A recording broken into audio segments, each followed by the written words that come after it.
함께 나누실 말씀은 구약성경 에스라서 10장 1절에서 5절까지의 말씀입니다. 구약성경 724페이지에 있습니다.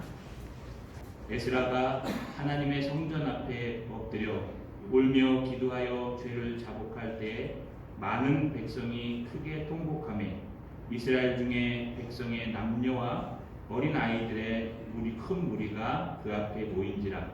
엘람 자손 중 여엘의 아들 스가냐가 에스라에게 이르되 우리가 우리 하나님께 범죄하여 이 땅 이방 여자를 맞이하여 아내로 삼았으나 이스라엘에게 아직도 소망이 있나니 곧 내 주의 교훈을 따르며 우리 하나님의 명령을 떨며 준행하는 자의 가르침을 따라 이 모든 아내와 그들의 소생을 다 내어 보내기로 우리 하나님과 언약을 세우고 율법대로 행할 것이라. 이는 당신이 주장할 일이니 일어나소서 우리가 도우리니 힘써 행하소서 하니라. 이에 에스라가 일어나 제사장들과 레위 사람들과 온 이스라엘에게 이 말대로 행하기를 맹세하게 하며 무리가 맹세로 하나님 앞에 인사하겠습니다. 항상 은혜로 자라게 하옵소서. 여러분, 하이랜드 증후군이라는 걸 들어보셨습니까? 우리의 신앙은요 늘 자라야 합니다. 그런데 육체가 자라지 못하는 그런 병이 있습니다. 영혼은 자라는데 마음은 자라서 어른이 되어가는데 겉모습은 자라지 못하는 것을 하이랜드 증후군이라고 합니다. 영화 하이랜드를 보면 불사신과 같은 칼잡이가 등장합니다. 그래서 절대로 늙지 않는다. 그래서요, 여러분 36살이 됐는데도 불구하고 겉모습은 아이이고 속은 어른인 겉모습이 자라지 못하는 것을 우리나라에서만 하이랜드 증후군이라고 합니다. 또 이것을 딴 말로는요, 피터팬 증후군이라고 합니다. 이건 거꾸로 된 말입니다. 겉모습은 자라는데 내 마음은 자라지 못해서요. 마음은 여전히 어린아이와 같은 겁니다. 겉모습은 36인데 마음은 여전히 초등학교 2학년밖에 안 된다면 이것은 하이랜드 피터팬 증후군이라고 합니다. 피터팬 증후군이 됐든 하이랜드 증후군이 됐든 중요한 것은 병이며 자라지 않는다는 것에 문제가 있습니다. 사람이 마땅히 시간이 지나고 나이가 들면 그 나이에 합당한 겉모습과 그 나이에 합당한 마음이 자라야 하는데 그것이 자라지 못하면 우리는 그것을 문제요 병이라고 말합니다. 여러분, 우리 신앙도 마찬가지입니다. 우리 신앙도요 시간이 지나면 자라나야 됩니다. 신앙의 삶의 모습도 자라야 하고 신앙의 마음의 은혜도 함께 자라가야 합니다. 자라지 못하면 우리 신앙도요 피터팬 증후군에 하이랜드 증후군에 걸려서 자라지 않는 그런 병에 걸린 사람과 똑같습니다. 오늘 본문의 말씀을 통해서 우리가 우리를 개혁하며 자라가는 저 여러분 되시기를 주님의 이름으로 간절히 소망합니다. 에스라는요 하나님의 말씀 방백들의 말을 듣고 통곡하며 기도하기 시작합니다. 자기가 지은 죄도 아닌데도 불구하고 에스라는 이스라엘 민족의 범죄함을 가슴에 안고 하나님 앞에 간절히 기도합니다. 그 기도의 내용들이 우리가 살핀 9장의 내용들이었습니다. 첫 번째는 무엇을 얘기했습니까? 여러분 9장 10절에 보시면 우리 하나님이 이렇게 하신 후에도 우리가 주의 계명을 저버렸사오니 이제 무슨 말씀을 하오리까? 주님께서 출애굽부터 시작해서 우리 선배들의 잘못도 용서해 주시고 또 바벨론으로 포로로 잡혀가서도 하나님께서 그 범죄함을 가볍게 여기셔서 살려주셨는데 우리가 그 하나님의 말씀을 지키지 못했으니 우리가 더 이상 무슨 말을 할 수 있겠습니까? 심지어는요 그는 간절히 하나님 앞에 기도하면서 그가 잘 쓰는 트렌드 같은 말 9장 15절에 여러분 나의 하나님이여 내가 부끄러워 낯을 뜨거워 감히 나의 하나님을 향하여 얼굴을 들지 못하오니 이는 우리의 죄악이 정수리에 넘치고 우리의 허물이 커서 하늘에 미침이니이다. 9장 15절에 보시면요, 이스라엘 하나님 여호와여 주는 의로우시니 우리가 남아 피한 것이 오늘날과 같사옵거늘 도리어 주께 범죄하였사오니 이로 말미암아 주 앞에 한 사람도 감히 서지 못하겠나이다 하시니라. 여러분, 내가 짓지도 않은 죄입니다. 에스라는요, 하나님의 말씀을 늘 연구하고 준행하기로 결단한 사람이었습니다. 에스라는요, 하나님의 말씀을 전도하고 선교하기로 결단한 사람이었습니다. 그래서 9,000명을 이끌고 예루살렘에 돌아와서 하나님의 사역을 했던 사람입니다. 그러나 에스라의 이런 바른 말씀 선포와 바른 사역을 보고 여러분, 이것이 범죄였구나. 과거에는 에스라가 없었을 때는 이것이 범죄인지도 몰랐지만 에스라의 말씀을 듣고 배움을 듣고 범죄한 지 깨달은 사람들이 에스라한테 얘기할 때 에스라는 자기의 잘못이 아님에도 불구하고 내가 맡은 공동체, 나의 모든 나라의 이 잘못을 마치 자기가 잘못한 것처럼 하나님 앞에 간절히 기도하는 내용이 등장합니다. 주님, 어찌했으면 좋겠습니까? 주님, 우리의 죄악이 많아 정수리에 넘치고 우리 죄악이 커서 하늘에 미치는데 또 거기다 하나님의 말씀까지 어겼으니 우리는 어떻게 하면 좋겠습니까? 하나님의 은혜가 아니면 도저히 살아갈 수 있는 백성이 아닙니다. 이게 에스라의 기도 내용이었습니다. 그런데 우리를 경악하게 하는 말이 또 있습니다. 에스라가 기도하는 모습도 여기에 등장합니다. 오늘 읽으신 10장 1절에 상반절에 보시면 에스라가 하나님의 성전 앞에 엎드려 울며 기도하여 죄를 자복할 때, 에스라가요 하나님의 성전 앞에 엎드려서 울고 있습니다. 울면서 기도합니다. 그 다음에 자복합니다. 자복한다는 것은요, 자기의 죄를 통회하는 겁니다. 하나님 앞에 납작 엎드려서 울며 기도하며 자복하고 있습니다. 근데 여러분, 이 모습뿐일까요? 우리 9장 앞에 보시면요, 6절에 우리 에스라가 처음에 이 말을 듣고 했던 모습이 등장합니다. 9장 6절에 뭐라고 되어 있냐면, 9장 여러분 6절이 아니라 3절 하반절부터입니다. 3절부터 이렇게 얘기합니다. 내가 이 일을 듣고 속옷과 겉옷을 찢고 머리털과 수염을 뜯으며 기가 막혀 앉았으니, 4절 하반절에 내가 저녁 제사 드릴 때까지 기가 막혀 앉았더니 5절 저녁 제사를 드릴 때에 내가 근심 중에 일어나 속옷과 겉옷을 찢은 채로 무릎을 꿇고 나의 하나님 여호와를 향하여 손을 들고 말하기를.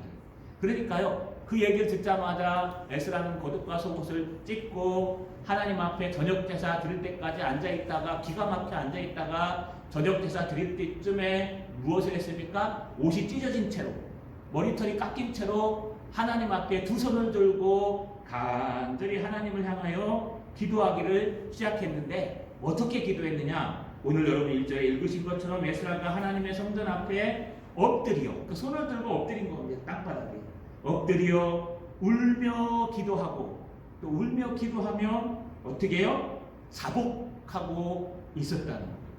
여러분, 이거 에스라가 지은 게 아니라 그랬어요. 에스라는 그냥 하나님의 의로운 마음으로 도착한 것뿐이에요. 하나님의 공동체, 제1차 포로기 하러 갔던 스룹바벨과 제사장 예수아가 데려갔던 그 5만 명 가까운 사람들이 이제 70년이 지나서 성전을 회복하고 예배를 잘하고 있구나 하고 희망을 갖고 갔는데, 불과 3개월도 안 돼서 4개월도 안 돼서 그가 맞닥뜨린 것은 하나님의 백성들이 세상과 구별하지 않고, 하나님의 백성들이 세상과 별로 구별되지 않고 똑같이 살아가고 있대요. 심지어는요, 지도자들이 앞장서 갖고 그 땅 백성들과 통혼하고 결혼하고 섞여서 막 뒤엉켜서 살아가고 있대요. 그러니 이거 어떻게 하면 좋겠습니까? 이 얘기를 들은 에스라가요, 하나님 앞에 옷을 찢고 수염과 머리털을 찢고, 그리고 하나님 앞에 통회하면서 저녁까지 앉아있다가 저녁 때 제사 드릴 때는 돼서 하나님의 성전 뜰일 겁니다. 뜰에 앉아서 두 손을 들고 머리를 바닥에 대고 하나님 앞에 간절히 기도하는 내용이 뭡니까? 은혜 아니면 살 수 없습니다. 하나님, 이 백성이 은혜 아니면 소망이 없습니다. 하나님이 공동체가 은혜 아니면 소망이 없습니다. 아니, 우리들이 은혜 아니면 살아갈 수가 없습니다. 하나님의 말씀을 어기고 심지어 하나님이 살려주셨는데도 여전히 또 어기고 또 어기고 또 잘못하고, 그러니 하나님 보시기에 우리는 한 사람도 안 남을 겁니다. 하나님의 은혜가 아니면 살아갈 수 없습니다. 이게 에스라의 기도예요. 에스라의 간절한 통곡의 기도예요. 근데 여러분, 이 기도를 들은 사람들의 모습이 등장하기 시작합니다. 오늘 1절 하반절에 보니까 많은 백성이 크게 통곡하매 이스라엘 중에서 백성의 남녀와 어린아이의 큰 무리가 그 앞에 모인자. 많은 백성들이 와서요 크게 통곡한대요. 여기 많은 백성은 누굴까요? 처음에 에스라에게 와서 자기의 신앙 고백을 했던, 고발이 아니라 자기의 신앙 고백, 민족의 신앙 고백을 했던 방백들과, 또 여러분 아까 9장 4절에 보시면요, 에스라가 기가 막혀 앉아있을 때 4절 상반절에 이에 이스라엘의 하나님의 말씀으로 말미암아 떠는 자가 사로잡혔던 이스라엘 사람들의 죄 때문에 다 내게로 모여오더라. 그 얘기를 듣고 마음이 찔려서 떨리는 사람들이 몰려왔다는 거예요. 그리고 에스라가 통곡하며 기도할 때요, 그 통곡하며 기도하는 소리를 듣고 사람들이 모이기 시작했어요. 그런데 어떤 사람이 모였습니까? 남녀노소 할 것 없이 많은 사람들이 모였는데 그들이 하는 행동이 많은 백성이 크게 통곡하네라고 해요. 그들도 함께 울었다는 거예요. 에스라가 울고 기도하니까 옆에서 같이 울었다는 거예요. 왜 그런지 아십니까? 이게 한국말로는 다른 말입니다. 여기 통곡하네라는 히브리어 원문의 뜻은 바카라는 단어예요. 제가 말했죠. 베게드 카페트 해가지고 여러분 트자 베게트 카페트 해서 여러분 구약을 쓴 히브리어는요 파열음이 있어요. 그래서 파열음은요 보통 강조하는 데 많이 써요. 이 바카라는 게 파열음이에요. 바카라는 건 어떤 뜻이냐 하면은요, 여러분 울다, 비탄하다, 소리를 지르다, 눈물을 흘리다. 울긴 우는데 그냥 우는 게 아니라 소리를 지르는 겁니다. 야, 우리가 잘못했습니다. 우리가 죄인입니다. 이제 이렇게 은혜를 주셨는데, 이렇게 하나님께서 가볍게 여기시고 남겨놓으시고 다시 돌아오게 하셨는데 우리가 선배들과 조상들과 똑같이 범죄하였으니 우리가 죽을 백성이 맞습니다 하면서 간절히 박하라 통곡하며 울었다는 거예요. 근데 이 단어가 어디에 쓰이냐 하면요, 바로 윗절에 우리 읽었죠. 에스라가 하나님의 성전 앞에 엎드려 울며 기도하여 죄를 자복할 때 할 때 엎드려 울며 할 때 박하예요. 그러니까 이 단어는요 무슨 단어냐 하면, 에스라가 그냥 기도한 게 아니라 울며 자복하며 통곡할 때 그걸 그대로 옆에 있던 백성들이 듣고 감동을 받아서 자기들도 에스라랑 똑같이 박하 울며 통곡하며 자복하고 있었다는 거예요. 여러분, 이게 하나님의 은혜입니다. 사람을 바꾸는 것은 우리의 논리적인 이성도 아니에요. 사람을 바꾸게 하는 것은요, 여러분 우리의 앞장서서 무엇인가 하는 것도 아니에요. 사람을 바꾸게 하는 것은요, 진정한 하나님을 향한 통회하는 기도와 진정한 하나님을 향한 예배가 사람을 바꾸게 해요. 그래서요, 우리는 먼저 여러분 신자가 되어야 합니다. 우리는 먼저 성도가 되어야 합니다. 에스라가 어떻게 이렇게 바꿀 수 있었을까요? 다른 거 없습니다. 에스라가 돈을 많이 갖고 예루살렘에 도착했지만 그것은 다 성전에 줬어요. 에스라가 뭐 능력 있는 사람 맞아요. 아닥사스다 왕에 의해서 정권을 받았기 때문에 사람들이 두려워할 수도 있습니다. 어떤 신학자는 그렇게 해석합니다. 그러나 에스라가 지금 그들의 마음을 감동시켰던 하나는요, 에스라가 통회하며 자복하며 자기의 죄도 아닌 것을 하나님, 마치 자기의 죄인 것처럼 하나님 앞에 벌거벗은 한 성도로서 서서 간절히 기도할 때, 그때 이 참된 신앙이 감동을 불러일으키는 거예요. 여러분, 우리는 목사이기 이전에 저도 하나님 앞에서 성도입니다. 성도요, 신자입니다. 여러분들도 집사, 권사, 장로님 이시기 이전에, 어떤 직분이나 사장님이나 뭐 이기 이전에 하나님 앞에 모두 벌거벗은 성도들이에요. 성도의 사명은 무엇입니까? 하나님 앞에 예배하는 것이고, 하나님 앞에 기도하는 것이고, 하나님과 늘 동행하는 게 성도의 삶이에요. 여러분, 성도가 먼저 되셔야 돼요. 신자가 먼저 되셔야 돼요. 그 다음에 목사를 하는 것이고 그 다음에 직분자가 되는 거예요. 그 다음에 세상 일을 하는 것이고 그 다음에 세상에 높은 사람들이 되는 거예요. 성도가 되지 않으면요 은혜를 받을 수가 없습니다. 내가 그래도 목사인데. 여러분 이 땅에서 은혜를 제일 못 받는 게요 설교 듣는 목사라고 합니다. 목사가 설교할 때 뒤에 앉아서 설교 듣다 보면 여러분 참 은혜 받기가 힘들어요. 특히 여러분 우리보다 좀 낮았다고 하면 안 되겠지만 부목사님들 설교할 때 앉아서 설교 들으면 은혜 받기가 참 제일 힘든 사람이 목사예요. 담임 목사. 저는 참 감사한 게 우리 부목사님 설교를 너무 잘해서 한 주간 동안 참 그 새벽 설교 때문에 도전을 많이 받았습니다. 얼마나 감사한지. 여러분 왜 그러냐 하면요 우리 가슴 속에 성도로 서야 되는데 목사로 앉아 있어서 그래요. 우리가 하나님 앞에 진정한 성도로 앉아 있어야 되는데 권사나 장로나 집사님으로 앉아 계시면 절대 은혜 받을 수 없는 거예요. 늘 하나님 앞에 말씀을 듣고 읽고 쓰고 하나님의 말씀을 따라 준행하기로 예스라처럼 작정해야 되고 어떤 상황이 와도 하나님의 말씀을 전도하고 선교하며 진정으로 여호와를 찾기로 작정하고 하나님 앞에 감동을 받은 사람들은 예민하기 때문에 은혜에도 감동을 받고 기도도 감동으로 합니다. 그러면 어떤 일이 일어납니까? 주변이 변하기 시작해요. 주변이 변하기 시작해요. 내가 하나님 앞에 감동받아 기도하고 하나님 앞에 예배하다 보면요 그걸 보고 있는 옆에 사람들이 변화돼요. 제일 먼저 자녀들이 변화될 거예요. 아 우리 어머니를 보고 우리 아버지를 보니까 정말 하나님이 살아계셔서 와 정말 나는 그걸 존경해요. 여러분 우리 목자님들을 보니까 얼마나 열심히 하시는지 저렇게 해야 된다는 것을 내가 깨달았어요.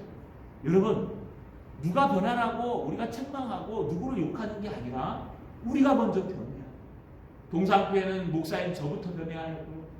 여러분들 한 사람 한 사람 가정은요 가장인 여러분의 가장들부터 변하셔야 돼요. 눈에 보이는 우리가 먼저 변화되지 않으면 우리 아이나 우리 공동체나 모든 사람들이 변화될 수 없습니다. 왠지 아십니까? 코로나보다 더 빨리 전염되는 것이 바로 이 은혜이기 때문인 것입니다. 할렐루야.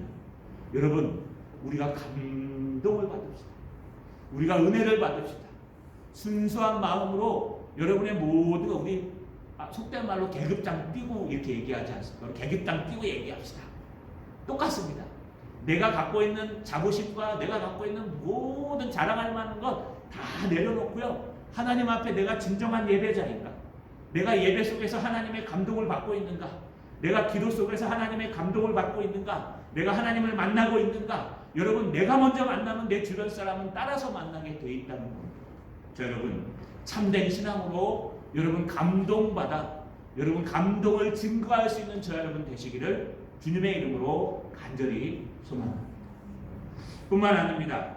여러분 어떤 일이 일어날 수 있을까요? 감동받은 에스라가 울며 엎드려 통곡하고 기도하고 간절히 기도할 때 많은 사람들이 모여서요 에스라와 똑같이 박하 여러분 에스라와 똑같이 통곡하며 기도했다고 얘기했습니다. 박하. 여러분 그때 많은 사람들이 앞에 눈치를 보고 있는 것 같아요. 오늘 2절 본문에 보니까 엘람 사람 중 여히엘의 아들 스가냐가 에스라에게 이르되 라고 되어 있어요. 이 앞에 뭐가 숨어 있냐면 여러분 아나라는 히브리 단어가 번역이 안 됐습니다. 이건 뭐냐면 베아나 그래서 그가 주시하다가 이런 뜻이에요. 그 백성들이 에스라를 주시하고 서로를 주시하는 거예요. 에스라가 저렇게 통곡하고 모든 백성이 통곡하고 있는데 누구 하나가 브레이크를 걸 수가 없고 말할 수가 없는 거예요. 너무 간절히 기도하니까. 그런데 그 중에 스가냐라는 사람이 등장했어요. 여러분 이 스가냐는요 성경에 많이 나와요. 그런데 다 동명이인이에요. 이 스가냐가 그 스가냐인지 아닌지 여러분 분분하기 때문에 이 스가냐가 이름만 똑같다 동시대에 살았다 그래서 그 사람이라고 말할 수 없어요. 아마 알려지지 않은 한 사람일 거예요. 그러나 정확한 것은 늘 에스라가 말했던 그 죄악을 마음속에 죄라고 생각하고 있었던 사람 중에 하나였을 겁니다. 이 스가냐가요 용기 있게 앞으로 나서서 이름도 잘 밝혀지지 않은 한 종이요 용기 있게 앞으로 나서서 이제 에스라에게 이렇게 제안합니다. 첫 번째가 뭘까요? 오늘 여러분 2절 하반절에 우리가 우리 하나님께 범죄하여 이 땅 이방 여자를 맞이하여 아내로 삼았으나 이스라엘에게 아직도 소망이 있나이다. 여러분, 스가랴가 뭐라 그래? 맞습니다. 우리가 범죄하였습니다. 이 땅 사람들과 구별하여 살아야 되는데 똑같이 사는 거 맞습니다. 그리고 또 이 땅 여인들과 통혼하지 말아야 되는데 여러분, 결혼하고 아내로 주고 남편으로 주고 사위로 주고 여러분 며느리로 삼아서 여러분 뒤섞여서 그들을 전도하는 것이 아니라 그들과 뒤섞여서 오히려 그들에게 유혹되어 넘어가 죄악된 이방인과 통혼하고 결혼한 거 맞습니다. 하지만 우리에게 소망이 있는 걸 알고 있습니다 라는 거예요. 이런 죄악 중에 우리에게 소망이 무엇일까요? 스가랴가 고백하는 소망은 3절에 등장합니다. 곧 내 주의 교훈을 따르며 우리 하나님의 명령을 떨며 준행하는 자의 가르침을 따라 이 모든 아내와 그들의 소생을 다 내보내기로 우리 하나님과 언약을 세우고 율법대로 행할 것이라. 여러분, 우리에게 소망이 하나 있는데 그 소망이 무엇이냐? 은혜의 말씀이다. 여러분, 우리에게 소망이 하나 있는데 그것이 무엇이냐? 우리에게 은혜를 주시는 하나님의 말씀, 하나님의 은혜라는 거예요. 여러분, 율법대로 행할 것이라. 하나님의 말씀대로 행하면 됩니다. 지금이라도 우리를 개혁하고 우리를 고쳐서 하나님의 말씀대로 살면 됩니다. 그런데 여러분, 3절 초반절에 곧 내 주의 교훈과, 여기 주의 교훈은 주님을 얘기하는 게 아닙니다. 하나님을 주님이라고도 부르는데요, 아도나이라고 얘기합니다. 그런데 하나님을 얘기하는 게 아니라 여러분, 주여 내 주여 주께서 행하면 나도 행하겠습니다. 모비보셋이 다윗에게 얘기하죠. 여러분, 존경하고 높은 사람을 부를 때 주여라고 부를 수 있어요. 그래서 여러분, 여기서 말하는 내 주의 교훈은 에스라를 얘기하는 겁니다. 에스라, 당신이 와갖고 3, 4개월 동안 전한 그 말씀, 그 다음에 두 번째 등장하는 말씀을 따르며 우리 하나님의 명령을 떨며 준행하는 자의 가르침을 따라. 이건 정확하게 에스라인지 방백들인지 알 수 없지만 아마 이것도 에스라일 겁니다. 여러분, 내 주의 계명을 떨며 두려워하며 따르는 자들의 모습을, 교훈을 따라. 그게 두 개가 똑같은 거예요. 하나님의 말씀에 소망이 있고 하나님의 은혜의 말씀, 당신이 전한 하나님의 말씀, 죽은 자를 살리시는 하나님의 은혜의 말씀, 우리의 죄를 용서하시고 우리의 죄를 가볍게 여기시며 지금도 살려주시는 하나님의 은혜의 말씀, 그 은혜의 말씀을 따라서 우리가 잘못했던, 세상과 구별된 삶을 살지 않았던 것과 우리가 이방 여인과 결혼해서 아이를 낳은 이 잘못된 행동을 지금부터 어떻게 하면 된다고요? 여러분, 그를 다 내보내고 우리 하나님과 다시 언약을 세워서 말씀대로 살면 되지 않겠습니까? 할렐루야. 여러분, 우리의 소망은 하나님의 은혜의 말씀대로 사는 거예요. 여기 오해하지 말아야 될 것은 우리 다음번에 설교할 겁니다. 여러분, 그러면 이혼하는 게 맞는 겁니까? 이방 사람과 결혼하면 안 됩니까? 그러면 안 믿는 사람과 결혼하면 다 죽을 사람이요 하나님의 벌 받을 사람입니까? 제가 그렇지 않다고 말씀드렸어요. 첫 번째는요, 뒤에 가서 설명하겠지만 여기서 앞에서 얘기한 것은 무엇일까요? 여러분, 우리 선배들도 조상들도 하나님의 여러분 이방 여인과 결혼한 예가 많습니다. 대표적인 요셉이겠죠. 이것은 단지 안 믿는 사람과 결혼하면 안 됩니다 라는 뜻이기보다는요, 여러분, 성경은 열려 있어요. 그가 혹시 아느냐? 하나님의 말씀을 듣고 너를 따라올 때 거부하지 말라 그래. 하나님의 말씀을 듣고 예수를 믿을지? 그가 혹시 아느냐? 너를 통해서 하나님의 구원을 얻을지? 그래서 이것은요, 이방인이냐 아니냐가 문제가 아니라 예수를 믿냐 안 믿는 자의 문제에 따르는 거예요. 그래서 안 믿는 사람이라도 내가 예수를 믿겠다 약속하거나 여러분 세례를 받거나 하면 여러분 그와 결혼하는 것은 문제되지 않습니다. 열려 있습니다, 성경은. 그러나 우리가 목회적 관점에서 볼 때, 우리 엄마 아버님의 우리 선배들의 여러분 전통적인 삶의 관점에서 볼 때 안 믿는 분과 결혼했을 때 그 어려움이라는 것을 충분히 알고 있기 때문에 될 수만 있으면 잘 믿는 가정과 결혼하고 싶어 하는 것 뿐이죠. 여러분, 그게 죄가 되진 않아요. 그런데 여기 그러면 이미 결혼한 사람들은 어떻게 하느냐? 이혼하느냐? 이건 여러분 다음번에 자세하게 설명드리겠습니다. 중요한 것은 오늘 하나님의 은혜의 말씀에 소망이 있다고 스가랴가 얘기하는 거예요. 내가 에스라 당신의 말씀을 듣고 나니까 우리에게 소망이 있네요. 그 소망은 당신이 우리에게 전해준 그 말씀이 소망 아닙니까? 지금이라도 우리가 하나님의 말씀대로 언약을 맺고 그 말씀을 따라 우리를 뜯어고치고 개혁하고 우리의 삶을 하나님의 말씀으로 개혁하고 바꾸면은 우리에게 얼마든지 소망이 있는 것 아닙니까? 여러분, 지금이라도 안 늦었어요. 나이가 80, 90 먹어도 안 늦습니다. 나이가 많아도 안 늦어요. 젊었을 때 바꾸면 더 안 늦어요. 하나님의 말씀이 우리의 가슴과 여러분 모든 신부 폐부까지를 찔러 쪼개기까지 해서 우리에게 교훈과 책망과 바르게 함과 의로 교육하게 유익한 말씀이기 때문에 그 말씀이 우리 가슴 속에 들어와서 우리에게 막 상처를 낼 때 그 부분만 고치면 소망이 있는 거예요. 그 부분만 고치면요 우리는 개혁되고 하나님의 은혜로 바뀔 수 있는 거예요. 은혜의 말씀으로 우리가 바꿀 수 있지 않습니까? 그러면서 이렇게 얘기합니다. 4절 이는 당신이 주장할 일이니 일어나소서 우리가 도우리니 힘써 행하소서 하니라.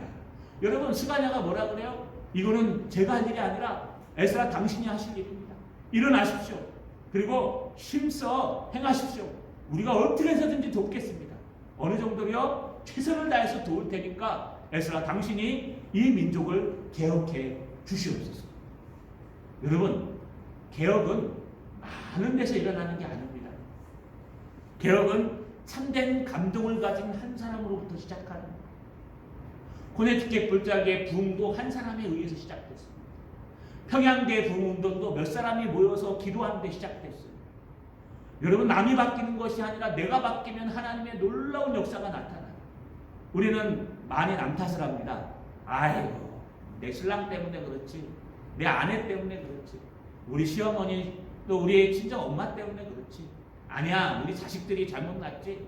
여러분 다 남 탓을 하고 내 탓하는 사람은 많이 못 봐요. 근데 여러분 그건 하나님의 방법이 아닙니다. 하나님의 방법은 나 때문이야. 다 내가 잘못했어.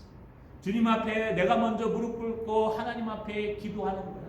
여러분 그럴 때 그 감동이 일어나고 말씀으로 나를 깨우고 개혁하려고 나를 바꾸려고 노력하면요 그것이 점점 퍼져서 주변 사람들이 그 말씀을 듣고 그 모습을 듣고 아 저게 맞는 것이구나 하고 따라갈 수 있다는 거예요. 그래서 감동으로 변화된 신자들이 개혁을 하는 거예요.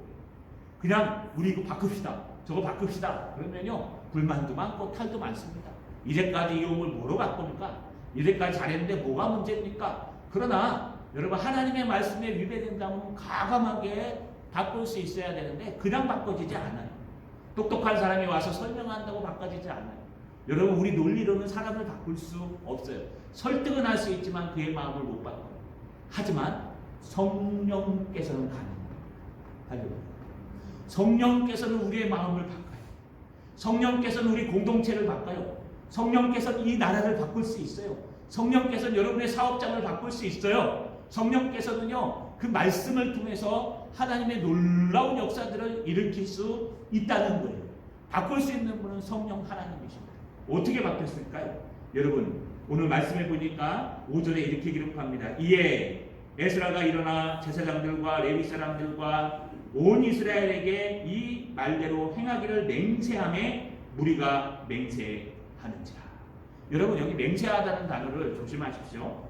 이 맹세하다는 단어는요 쉐바라는 히브리어를 쓰는데 맹세라는 뜻보다는요 여러분 엄중하게 약속하다 또는 서약하다라는 뜻과 같습니다.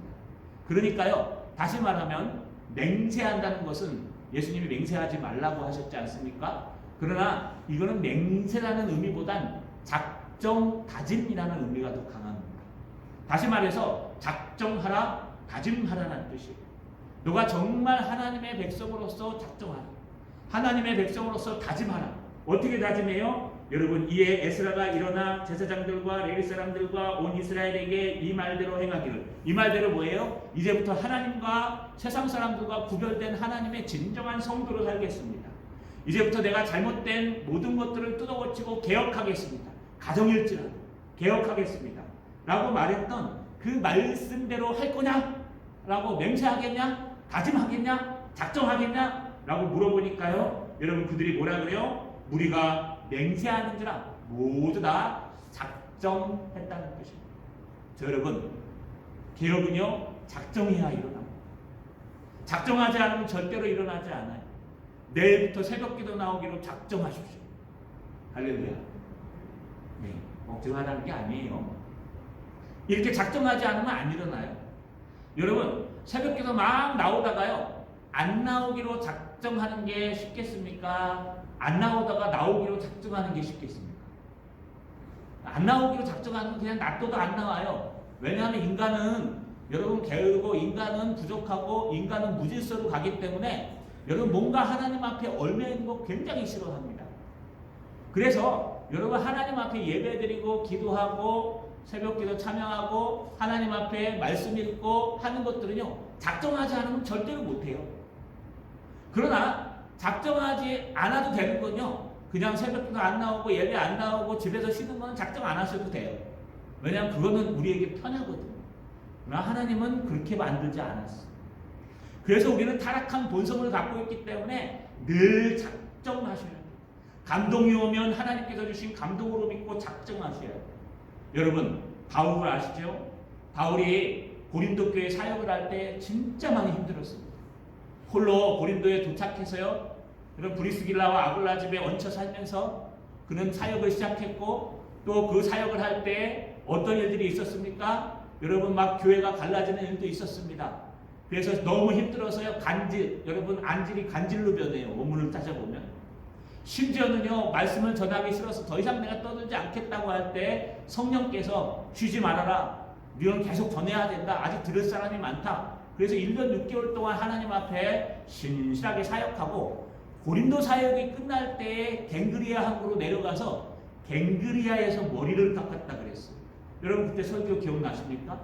머리를 깎았다는 것은 머리를 그동안 안 깎았다는 뜻이고, 여러분 이스라엘 백성들은 전통이 하나 있는데, 하나님 앞에 내가 여러분 서원하여 나시린으로 드릴 때, 오늘날로 얘기하면 작정할 때는요, 머리를 깎지 않았습니다. 포도주와 독주를 가까이 하지 않고 여자를 가까이 하지 않고. 갱그리아에서 머리를 깎았다는 얘기는요, 고린도 사역이 너무 힘들었기 때문에 아마 고린도 사역을 하는 동안에 그가 하나님 앞에 작정할 일이 있어서 작정했다는 거예요. 여러분, 작정할 게 뭐 있습니까? 바울 정도 되면 목숨을 걸고 사역하고, 목숨을 걸고 이미 하나님의 앞에 쓰임받기로 작정했는데, 작정한 사람이 또 작정했다는 거예요. 아니, 작정 안 한 사람들이 작정을 하고 개혁해야 되는데 습관을 바꾸고, 작정한 사람이 또 작정을 해요. 이게 무슨 뜻일까요? 여러분, 우리는 타락한 본성이 있기 때문에 하나님의 감동을 받을 때에는 내 삶을 바꾸기로 작정하셔야 돼요. 하나님의 음성이 들릴 때에는 내 삶을 바꾸기로 작정하셔야 돼요. 내 게으름에 지면 안 돼요. 내 본성에 지면 여러분 다지는 거예요. 우리는 작정하고 개혁하고 또 자라가고, 또 다음에 작정하고 또 개혁하고 또 자라가고, 작정하고 개혁하고 또 자라가다 보면 언젠간 나도 모르는 하나님의 공동체가 돼 있고, 나도 모르는 우리의 가정이 돼 있다는 거예요. 할렐루야. 말씀을 마치겠습니다. 여러분, 잘하지 않으면 안 됩니다. 잘하는 것은 가만히 있으면 되는 게 아닙니다. 우리가 잘 먹고 잘 운동하고 건강하게 살아야 잘합니다. 그래야 하이랜드 증후군이나 피터팬 증후군에 안 걸립니다. 우리 신앙도 똑같습니다.